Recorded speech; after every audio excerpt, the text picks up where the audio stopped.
और अच्छा मौलाना, ये एक बात बताइए, जो इर्तिदाद का मसला है, जमीयत ने इसके ऊपर क्या बड़ा कदम उठाया, इसको कैसे रोका जाएगा? जी ये जो इस वक्त जी मुसलमान लड़कियां मुर्तद हो रही है और बड़ा मसला है इर्तिदाद जी का, जी जी और बड़ी तादाद में पढ़ी लिखी लड़कियां भी, मदरसे में पढ़ी हुई लड़कियां भी मुर्तद हो रही है, तो जी इसको कैसे रोका जाएगा, कैसे इसके खिलाफ कोई कदम उठाया जाए? जी जी। तो इसमें सबसे पहले तो ये है कि जो ये मुनज़्ज़म मकातिब हैं, इसका मकसद यही है। यानी मखलूक तालीम, जैसे हमारी जो देखने वाले, मखलूक तालीम का मतलब ये है कि लड़के और लड़के एक जी, साथ एक जो साथ। पढ़ रहे हैं, ऐसा ना हो। ऐसा ना हो, अलग अलग इंतज़ाम किया जाए। फ़िलहाल अलग अलग तमाम स्कूलों वालों से हमारी गुजारिश है, ये अपील है जमीयत उलमा हिंद की जानिब से कि वो माशाअल्लाह काम कर। अस्सलामुअलैकुम रहमतुल्लाहि व बरकातुहू। उर्दू न्यूज़ इंडिया के मुअज़्ज़ज़ नाज़रीन को खुश आमदीद। नाज़रीन, मैं एहतिशाम निज़ामी क़ासमी, और आज हमारे ऑफ़िस पर, हमारे दफ्तर पर जमीयत उलमा हिंद के एक बड़े ज़िम्मेदार तशरीफ़ लाए हुए हैं, हज़रत मौलाना अरशद साहब। आपको बताते चले, मौलाना अरशद साहब के पास जमीयत उलमा सूबा उत्तराखंड की बड़ी बड़ी ज़िम्मेदारियाँ हैं। जैसे इस्लाह माशरा कमेटी के कन्वीनर है, और इस्लाह माशरा के साथ साथ जैसे कि इर्तिदाद का जो मसला है, इसको कैसे ख़त्म किया जाए, इसके लिए बड़ी कोशिशें कर रहे हैं। मकातिब का क़याम इसके कन्वीनर है, और इसके लिए बड़ी जिद्दोजहद भी माशाअल्लाह कर रहे हैं। तो आज हमारे ऑफ़िस पर पहुँचे हैं, तो सबसे पहले हम हज़रत आपका शुक्रिया अदा करेंगे कि आप अपना कीमती वक्त निकाल कर यहाँ तशरीफ़ लाए, इसके लिए आपका बहुत बहुत शुक्रिया। मौलाना, आप जो जमीयत में इस वक्त काम कर रहे हैं, किन ओहदों पर आप फाइज़ हैं और क्या खिदमात आप अंजाम दे रहे हैं? जी, अस्सलामु अलैकुम रहमतुल्लाहि व बरकातुहू। सबसे पहले मैं आपका बहुत बहुत शुक्रिया अदा करता हूँ, और आप जो खिदमत कर रहे हैं माशाअल्लाह, अल्लाह आपको जज़ा खैर अता फ़रमाए। इस वक्त जो है जमीयत उलमा हिंद की जानिब से ख़ास तौर से मुनज़्ज़म मकातिब के क़याम का सिलसिला, यानी जो इस वक्त उम्मत के अंदर इर्तिदाद का बहुत बड़ा मसला पैदा हो गया है कि हमारी बहुत सारे बच्चे, बच्चियाँ, बच्चियों के साथ बच्चे भी मुर्तद हो रहे हैं। इसलिए हमारे जमीयत के तमाम अकाबिर ने फ़िक्र फरमाई कि इस इर्तिदाद को रोकने के लिए क्या तरीक़ाकार इख्तियार किया जाए। तो हमारे बुज़ुर्गों ने बैठ के मशवरा किया, और मशवरे से ये बात तय पाई कि हम पूरे मुल्क का सर्वे करें, हर मस्जिद मस्जिद, गांव-गांव जाकर हम जो है लोगों को समझाएं कि भाई हम मुसलमान हैं, हमारी सबसे पहले तरजीह हमारा दीन व ईमान है। इसलिए दीन व ईमान हमारा कैसे बाकी रहे, इसके लिए हमें दो तरीक़े इख्तियार करने हैं। नंबर एक तरीक़ा तो जमीयत उलमा हिंद की जानिब से ये दिया गया कि हम हर बस्ती के अंदर मुनज़्ज़म मकातिब क़ाइम करें। मुनज़्ज़म मकातिब यानी हर मदरसों के साथ साथ, माशाअल्लाह मदरसों से बहुत बड़ा फैज़ है, ये सब मदरसों की बरकत है। अगर ये मदरसे ना होते तो इससे भी ज़्यादा हालात ख़राब हो सकते थे। तो इसलिए हमारे बुज़ुर्गान दीन ने फ़ैसला फरमाया, जमीयत के अकाबिर ने, कि हर बस्ती में मुनज़्ज़म मकतब क़ाइम किया जाए। यानी छोटे छोटे हर मस्जिद के अंदर, हर महल्ले के अंदर, और उन मकातिब के अंदर कुल वक्ती और जुज़ वक्ती मकातिब दो तरह के हैं। इसको अच्छी तरह समझना कि एक तो है कुल वक्ती मकातिब, यानी जो वक्त होता है 6 घंटे 4 घंटे, अगर ऐसा निज़ाम बन जाए तो असल तो यही चाहा जा रहा है। और इन मकातिब के अंदर कुल वक्ती मकतब के अंदर हम जो है सबसे पहले बेहतरीन तालीम का इंतज़ाम करें। तालीम का इंतज़ाम असातिज़ा से होगी, अच्छे असातिज़ा का तकर्रुर करें, अच्छी दरसगाह क्लास बनाएं, और बच्चों को एक कोर्स और निसाब दिया जाए, और फिर उस निसाब के ऊपर मेहनत हो। बच्चों की तालीम के साथ साथ उनकी तरबियत का माकूल इंतज़ाम हो, और इस तरीक़े से हर बस्ती के अंदर एक ऐसा नुमाया मुनज़्ज़म मकतब कम से कम होना चाहिए। छोटी बस्ती के अंदर, बड़ी बस्तियों के अंदर, हर महल्ले के अंदर होना चाहिए। इसका मकसद यह क्यों है और इसकी ज़रूरत क्यों है? इसलिए कि इन मकातिब के अंदर बच्चे आएंगे तो वो उनको ख़ास तौर से दीन और ईमान सिखाया जाएगा। कुरान और हदीस, अल्लाह और उसके रसूल की तालीमात, दीन के अहकामात, नमाज और कुरान, सारी बातें। दूसरी बात, जो कुल वक्ती हैं तो उनमें तो सारी चीज़ें उर्दू, अरबी, हिंदी, अंग्रेज़ी, हर लाइन के असातिज़ा का, बेहतरीन असातिज़ा का तकर्रुर करे, उनकी बेहतरीन तनख्वाह हो, उनके बेहतरीन नशिस्त बर्खास्त, क़याम ताम का इंतज़ाम हो, हमारे अकाबिर ये कह रहे हैं। और अगर कुल वक्ती नहीं तो जुज़ वक्ती हर महल्ले के अंदर, यानी 2 घंटे के लिए असर के बाद, मगरिब के बाद, या जिस वक्त भी वहाँ के माहौल के एतबार से बेहतर रहता हो, जुज़ वक्ती उसमें ख़ास तौर से कुरान और हदीस की तालीम दी जाए और दीनी बातों पर ध्यान दिया जाए। और ख़ास तौर से उन बच्चों को लिबास के, उनकी ड्रेस होनी चाहिए, उनका एक कोर्स होना चाहिए और अच्छे तरीक़े से उनको समझाया जाए और पढ़ाया जाए और लिखाया जाए। अच्छा, ये जो अपील आप कर रहे हैं ये जमीयत की जानिब से है? जी अल्हम्दुलिल्लाह, जमीयत उलमा हिंद की जानिब से है। अच्छा मौलाना, ये एक बात बताइए, जो इर्तिदाद का मसला है, जमीयत ने इसके ऊपर क्या बड़ा कदम उठाया, इसको कैसे रोका जाएगा? जी, ये जो इस वक्त मुसलमान लड़कियां मुर्तद हो रही है और बड़ा मसला है इर्तिदाद का, और बड़ी तादाद में पढ़ी लिखी लड़कियां भी, मदरसे में पढ़ी हुई लड़कियां भी मुर्तद हो रही है, तो इसको कैसे रोका जाएगा, कैसे इसके खिलाफ कोई कदम उठाया जाए? जी, तो इसमें सबसे पहले तो ये है कि जो ये मुनज़्ज़म मकातिब हैं, इसका मकसद यही है। दूसरा, जो अब बड़ी बच्चियां तो मकतब में नहीं आ सकती, उनके लिए जमीयत उलमा कहती है कि अपने स्कूल कायम करें। हाँ, तालीम निस्वां के उन्वान से लड़कियों के अलग से स्कूल कायम करें।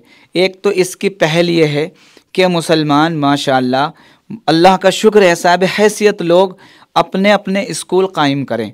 उन स्कूलों के अंदर पर्दे का एहतिमाम हो, और जो स्कूल कायम होने तक जो हमारी बच्चियां दूसरे स्कूलों में जा रही हैं, उसका तरीक़ा इस्लाह मुआशरा के उन्वान से उसमें ये 2 बातें कही जा रही हैं कि एक तो अपना स्कूल कायम करें और स्कूल कायम होने तक पूरी निगरानी करें, और जो ख़ास तौर से हमारी बच्चियां दूसरे स्कूलों में जा रही हैं, हम ऐसे स्कूलों का इंतखाब करें जिनमें हमारी बच्चियां पर्दे के साथ जाएं, पर्दे के साथ आएँ।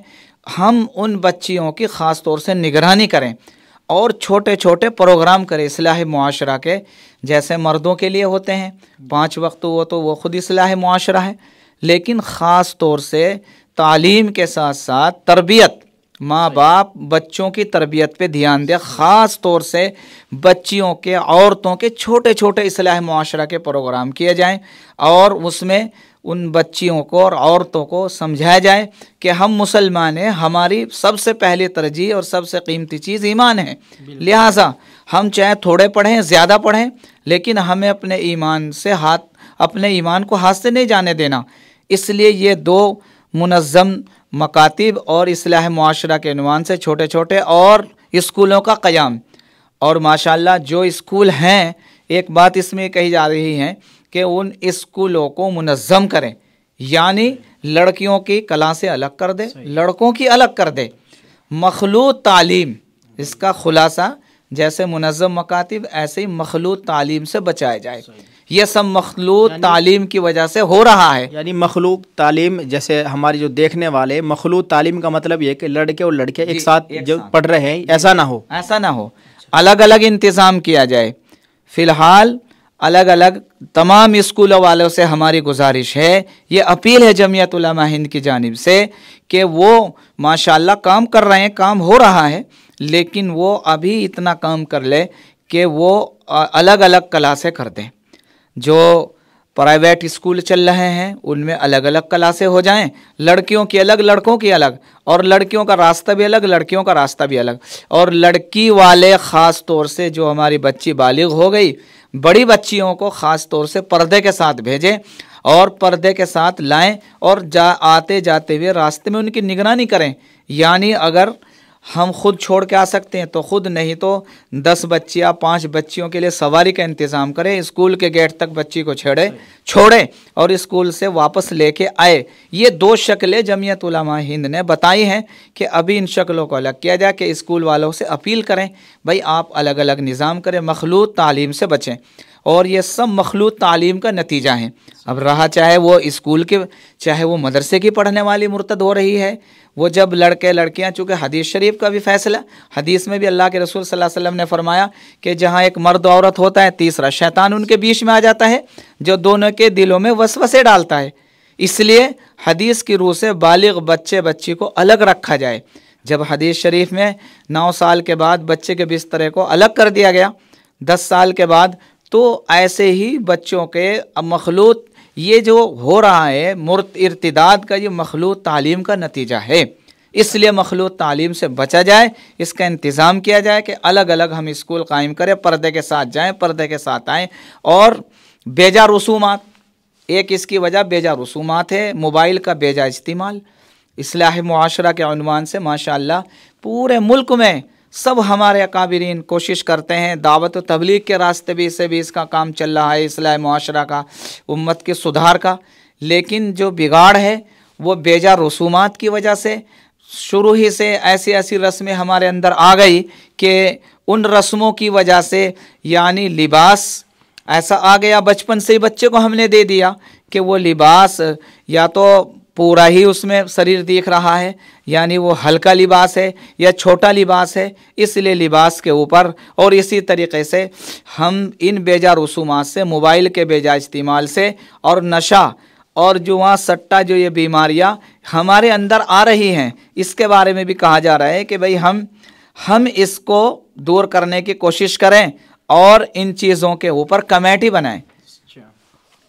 जी मौलाना, जो इस वक्त एक अहम काम चल रहा है जमीयत उलमा का, ये मुनज़्ज़म मकातिब और ये तो आ गई, एक काम ये है कि हर मस्जिद की मुनज़्ज़म कमेटी बनाई जाए। यानी जमीयत उलमा की जो कमेटी बनती है वो तो पहले तो मिंबर साजी के बाद बनती थी, लेकिन अब जो हमें ये काम दिया गया है, और अल्हम्दुलिल्लाह हमारे पूरे ज़िले में, अभी तो हम अपने ज़िला हरिद्वार की सतह से चल रहे हैं अपने ज़िम्मेदारों के मशवरे से, तो इसमें यह काम कैसे काबू आएगा? अब सवाल ये होता है कि ये काम कैसे काबू आएगा, कैसे लोग समझेंगे। इसलिए जमीयत उलमा ने ये जिम्मेदारी डाली कि हम हर मस्जिद में जाएं, मस्जिद में जाके लोगों को बात समझाएं, दीन की बात, और हर मस्जिद से 11 रुकनी कमेटी बनाएं। उन कमेटी के अंदर उस मस्जिद के उलमा, हुफ़ाज़, पढ़े लिखे, जमात के साथी और मस्जिद के कमेटी वाले, यानी 3 तबक़े होते हैं। एक तबक़ा तो उलमा हुफ़ाज़ का हो गया, जो हमारा मग़ज़ है और कीमती सरमाया है उम्मत का। दूसरे मस्जिद की कमेटी होती है। तीसरे जमातवार मस्जिद के साथी होते हैं, जो हमारे बहुत अच्छे साथी होते हैं, माशाअल्लाह काम कर रहे होते हैं। तो जमीयत उलमा ये कहती है कि इन तीनों में से 11 आदमी लिए जाएं और मस्जिद के इमाम साहब को भी जोड़ा जाए कि ये 11 आदमियों की एक कमेटी हर मस्जिद से जमीयत उलमा के नक्शा इंतखाब पर बनाई जाए। और ये बन रही है माशाअल्लाह, तकरीबन 70-80 मस्जिदों की कमेटियाँ बन चुकी। अच्छा, ये कमेटी क्या, जैसे इस कमेटी का क़याम अमल में आएगा तो ये कमेटी क्या खिदमत अंजाम देगी? हाँ, क्या काम रहेगा? ये कमेटी का असल काम ये होगा कि वो अपने महल्ले की, पूरे महल्ले की फ़िक्र करे।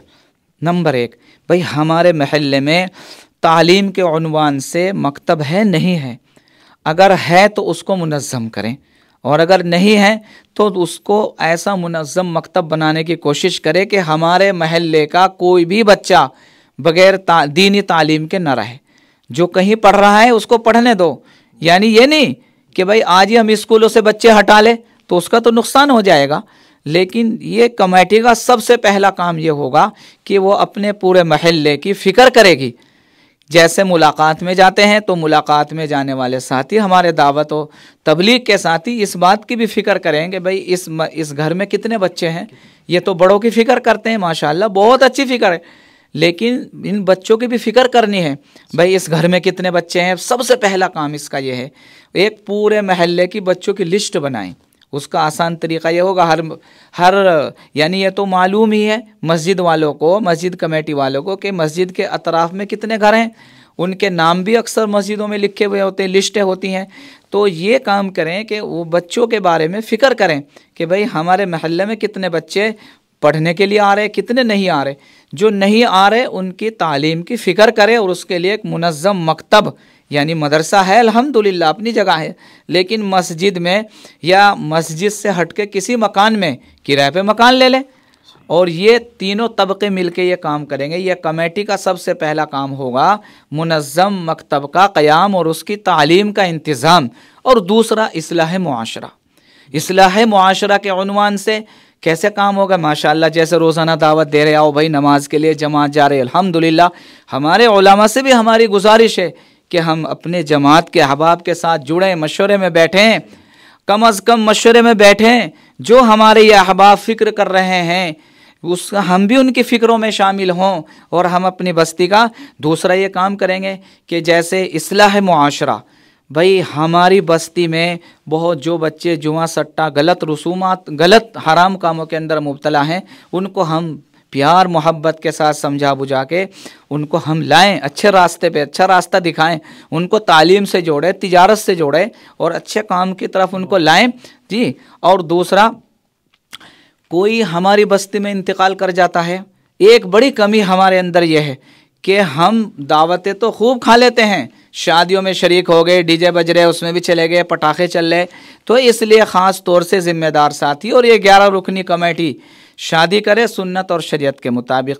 और उसमें शादी के अंदर 3 चीज़ें बताई जा रही है कि एक तो जो है उसमें कम से कम छोटा से छोटा प्रोग्राम किया जाए, नंबर 2 खाना बैठकर खिलाया जाए, नंबर 3 जो सबसे ज़रूरी और बहुत ज़्यादा तेज़ी के साथ ये काम फैला है, डीजे पटाखे और खड़े खड़े खाना, इनसे कतन परहेज़ किया जाए। ये 11 रुकनी कमेटी हर महल्ले में इसका तरीक़ाकार ये होगा कि जैसे पता चल ही जाता है भाई फ़ला के यहाँ शादी है, तो ये जब पता चल गया भाई फ़ला के यहाँ शादी हो रही है, तो ये कमेटी के लोग जाएं और उनसे प्यार मोहब्बत से मुलाकात करें और मुलाकात करने के बाद फिर उनसे पूछे भाई माशाअल्लाह भाई हमारे लायक कोई खिदमत हो बताइए, और भाई कैसे कैसे आप काम करेंगे, कैसे आपके यहाँ निज़ाम है, क्या निज़ाम है भाई, इसमें जो हम अपने को पेश करें उनके लिए, उन्हें पहले बुरा भला ना कहें, यानी यहाँ नहीं अनिल मुनकर नहीं, यानी मारूफ तरीक़े से अखलाक हसना का नमूना बन के पेश हो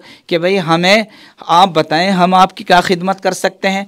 और भाई फिर आराम आराम से उसको समझाए भाई देखो ये नाजायज़ काम जो है भाई, आप बारात तो वो तो आपकी मर्ज़ी है, लेकिन भाई 3 काम, एक तो आप ये करें कि भाई देख दिखलावा ना करें, दूसरा काम ये करें भाई ये डीजे पटाखे ना, आपके यहाँ बारात आ रही है, ठीक है वो हमारे मेहमान है, वो हमारे मेहमान हैं, हम उनका इकराम करेंगे, उनकी खिदमत करेंगे, बारात को मना ना करें।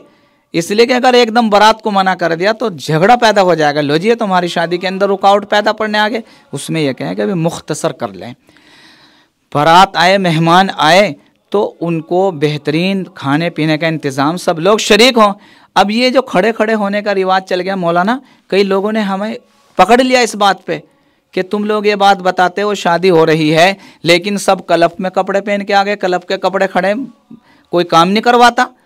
तो इसलिए हमारे साथी अपने आप को पेश करें कि हम आपकी खिदमत करेंगे, आपके यहाँ खाना खिलाएंगे, हमारी चाहे दावत हो या ना हो, लेकिन हम आपके मेहमानों की खिदमत करेंगे, तवाज़ो करेंगे। और ये इस तरीके से ये 11 रुकनी कमेटी इस ब्याह शादी, इस्लाही रसूमात, जुआ सट्टा, ये बीमारियाँ और ये बुराइयाँ, इनको दूर करने की ये कोशिश करेगी, यही 11 रुकनी कमेटी। और तीसरा काम ये है कोई बीमार हो जाए और वो ऐसा बेचारा है कि उसके पास पैसे नहीं, उसकी मदद करें फ़ी सबीलिल्लाह, अल्लाह की रज़ा के लिए चुपचाप। और कोई हमारे यहाँ इंतकाल कर गया, उसकी तजहीज़ व तकफ़ीन में शरीक हो, और उसके अगर बच्चे हैं, बच्चे यतीम हो गए, बच्चे छोड़े, उसने बेवा छोड़ी, तो उसके बीवी बच्चों का ख्याल करें। अगर वो उसके पास कोई वसअत नहीं, कोई गुंजाइश नहीं, तो उनकी पूरी माली मदद करे चुपचाप तरीक़े से। चूँकि ऐसा होता है कि बाज़ आदमी कहीं कहीं चंदाई होने लगता है। हमने कई जगह देखा कि इमाम साहब के यहाँ शादी है, भाई पैसे दे दो, और फला आदमी मर गया, उसके लिए ऐसा इख्तियार न किया जाए, इसलिए कि उनसे उनका वक़ार मजरूह होता है और सुन्नत और शरीयत के भी ख़िलाफ़ है ये बात। इसलिए चुपचाप ये 3 काम, यानी मुनज़्ज़म मकातिब का क़याम, और दूसरा इस्लाह मुआशरा, और तीसरा जो है ये बेजा रसूमात को रोकने की कोशिश ये कमेटी करेगी। और इस कमेटी की हर महीने माशाअल्लाह हमने 3 जगह मीटिंग कर चुके हैं। हमने जो 2 महीने पहले 1 महीने पहले कमेटियां बनाई थी, हर महीने इनकी मीटिंग बुलाते हैं, इसलिए जो हमारा ये मेंबर साजी का फार्म है उस पे नाम, पता और उसका नंबर, मोबाइल नंबर, तो मशवरे से जो इनका अमीर होता है, मसलन जैसे इमाम साहब का सबसे राब्ता है या हमारे जमात के साथी हैं या आलिम उलमा हैं, उनमें से एक को हम अमीर मुंतखब करेंगे। अमीर साहब से मशवरा करेंगे जमीयत के ज़िम्मेदार लोग कि जी फ़ला आपका महीना पूरा हो गया, भाई हम आपके यहाँ मीटिंग रखना चाहते हैं, बताओ किस रोज़, किस तारीख़ में, किस वक्त। तो माशाअल्लाह हर महीने मीटिंग होगी माशाअल्लाह। और ये कहा जा रहा है कि जैसे रोज़ाना मशवरा होता है तो हफ्ते में एक रोज़ ये अपना मशवरा करेंगे कि भाई हमारे इतने दिन हो गए, हम फ़ला तारीख़ में, और इस तरीक़े से ये कमेटी काम करेगी और इसकी हर माहाना मीटिंग होगी। वो बाकायदा तहरीरी तौर से जमीयत उलमा के ज़िले दफ्तर में ज़िली सदर को भेजी जाएगी कि देखो जी हमने ये काम किया। तो इस तरीक़े से 11 रुकनी का काम है, 11 रुकनी कमेटी का काम है। और गाहे बगाहे किसी बुज़ुर्ग को, आलिम को बुला के अपनी बस्ती में दीन की बातें कराना और लोगों को अच्छी बातें सुनने का मौका फ़राहम करना, ये भी इसमें शामिल है, चाहे वो जलसे के उन्वान से हो, जोड़ के उन्वान से हो। तो इस तरीक़े से अल्हम्दुलिल्लाह जमीयत उलमा ये काम कर रही है और हमें अल्हम्दुलिल्लाह मैदान में उतारा है। और ये इस वक्त पूरे मुल्क में दीनी तालीमी बोर्ड, और इसी तरीक़े से, और सबसे अच्छी बात अल्लाह के नबी सल्लल्लाहु अलैहि वसल्लम ने फरमाया कि अल्लाह को कमज़ोर मोमिन पसंद नहीं, अल्लाह को ताकतवर। इसलिए जमीयत यूथ कल्ब शोबा कायम किया। तो इस शोबे में बच्चों को ट्रेनिंग दी जाती है, बड़ों को भी ट्रेनिंग दी जाती है। इसलिए ये कहा जा रहा है कि हम अपनी सेहत का ख्याल रखें। सेहत के ख्याल के लिए ज़रूरी है कि हम शरीयत और सुन्नत का दामन अपनाएं, यानी नमाज सुन्नत के मुताबिक पढ़े, मिसवाक का एहतिमाम करे, इसी तरीक़े से रोज़ाना कुछ ना कुछ वर्जिश करे और बच्चों को ख़ास तौर से जमीयत यूथ कल्ब के शोबे से जोड़ा जाए। तो इस तरीक़े से ये फ़ाल तामीरी काम जमीयत उलमा की तरफ से चल रहे हैं।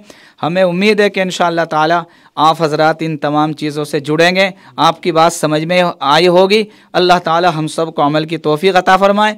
हम बेहद शुक्रगुज़ार हज़रत मौलाना एहतशाम निज़ामी साहब कासमी दामत बरकातुहुम के कि उन्होंने हमें यह मौका फ़राहम किया और हम इनके दफ्तर में तशरीफ़ लाए। अल्लाह ताला आपसे और ज़्यादा दीन का काम ले, आपको सेहत सलामती अता फ़रमाए और तमाम मुसलमानों की जान माल इज़्ज़त आबरू की हिफाज़त अता फ़रमाए। आमीन या रब्बल आलमीन। ठीक है नाज़रीन, ये थे मौलाना अरशद साहब और माशाल्लाह इन्होंने बड़ा तफसीली इंटरव्यू दिया और बहुत ही कीमती बातें बताई है। हज़रत का बहुत बहुत शुक्रिया। और आप तमाम हज़रात से गुजारिश है कि इन बातों पर अमल करने की पूरी कोशिश करें और इस वीडियो को जितना हो सके शेयर ज़रूर करें और जो कमेटी बनाई जा रही है उसमें ताउन करें। ठीक है जी नाज़रीन, आप सबका बहुत बहुत शुक्रिया। अस्सलामु अलैकुम वरहमतुल्लाहि वबरकातुहू।